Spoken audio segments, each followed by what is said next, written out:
Yo l'équipe, j'espère que vous allez bien, que vous vous portez bien. Donc on va faire une petite revue de presse là, voilà, avec les informations qui m'ont marqué dans la journée. Je vais commencer avec l'Afrique. Il y a la Coupe d'Afrique qui va commencer en fin de semaine là. Ça arrive à grands pas.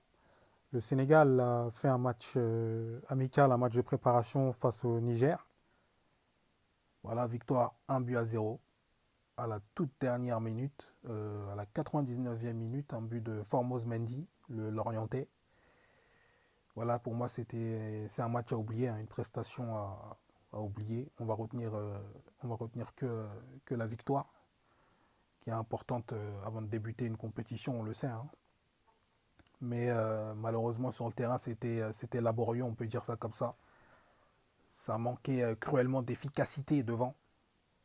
Voilà, notamment avec pas mal de ratés, tels que Ismail Assar, Nicolas Jackson, Abdallah Sima, par exemple, hein, et j'en passe, hein. Et vraiment, c'est inquiétant. On sent que quand Sadio Mané n'est pas sur le terrain, ça manque clairement de niaque offensivement.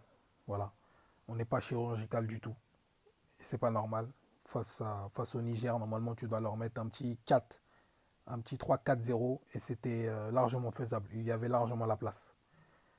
Voilà, donc inquiétant oui et non, parce que tu es dans un match de préparation, les joueurs ont peut-être aussi joué, on va dire qu'ils ont un peu levé le pied, et surtout l'effectif a beaucoup tourné. Voilà, l'effectif a beaucoup tourné, ça manquait peut-être un peu d'automatisme, les joueurs ne se connaissent pas tous. Voilà. Moi j'ai bien aimé la prestation de Pape Gay. Voilà, Pape Gay que je pense que je mettrais homme du match, Pape Gay.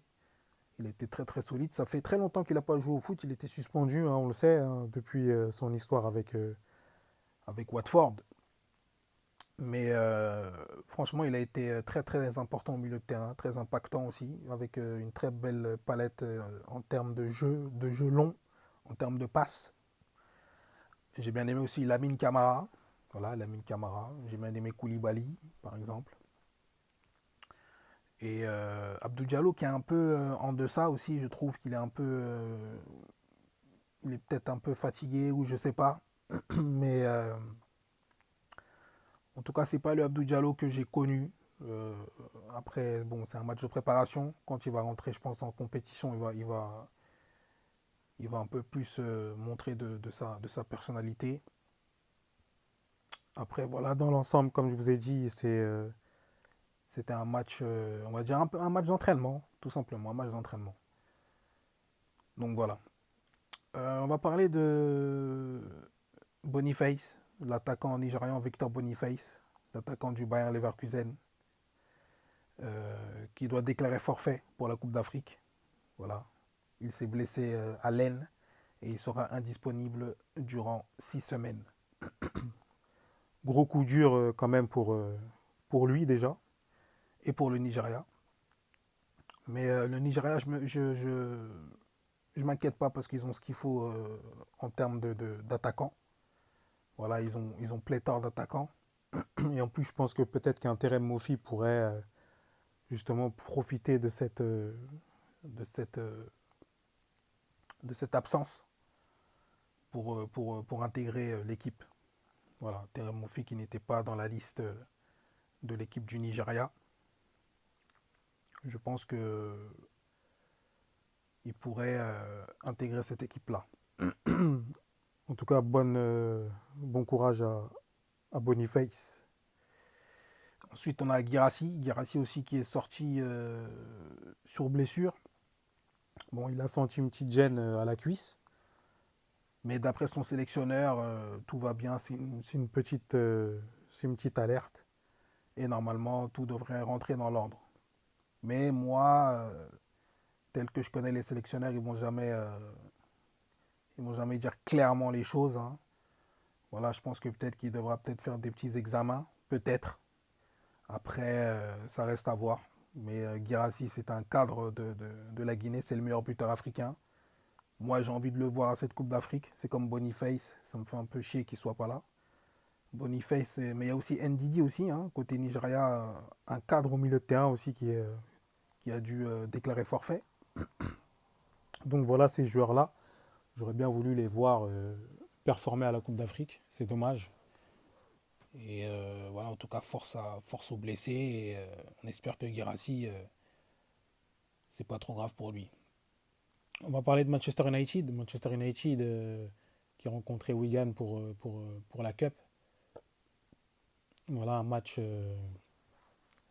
franchement, un match ennuyeux. C'était Wigan qui est 16e, je crois, de League One, il me semble.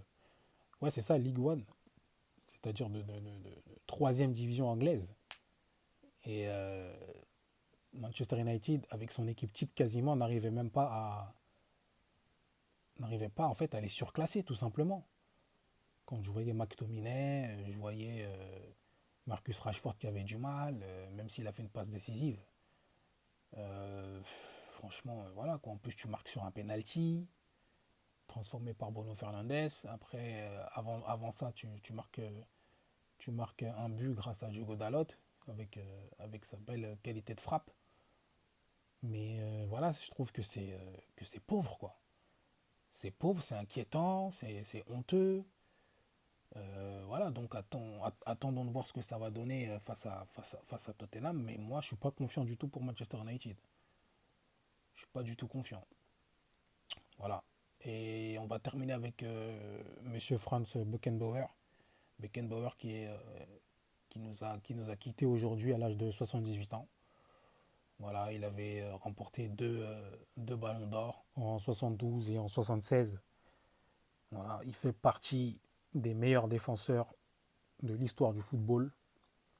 Voilà. À l'époque, il avait remporté la Coupe du Monde en 74 et il était capitaine. À l'époque, c'était avec la RFA. Et il a remporté aussi la Coupe du Monde en tant que coach en 1990. Voilà, grand respect et qu'il repose en paix. Voilà. Donc c'était tout pour aujourd'hui. On se tient au courant notamment pour la CAN, je pense. On va reprendre les débriefs et ça sera plus axé sur le Sénégal. Mais voilà, les favoris, je pense que je débrieferai aussi peut-être les favoris. Donc voilà. Sur ce, faites attention à vous, prenez soin de vous et bonne soirée à vous. Allez, ciao.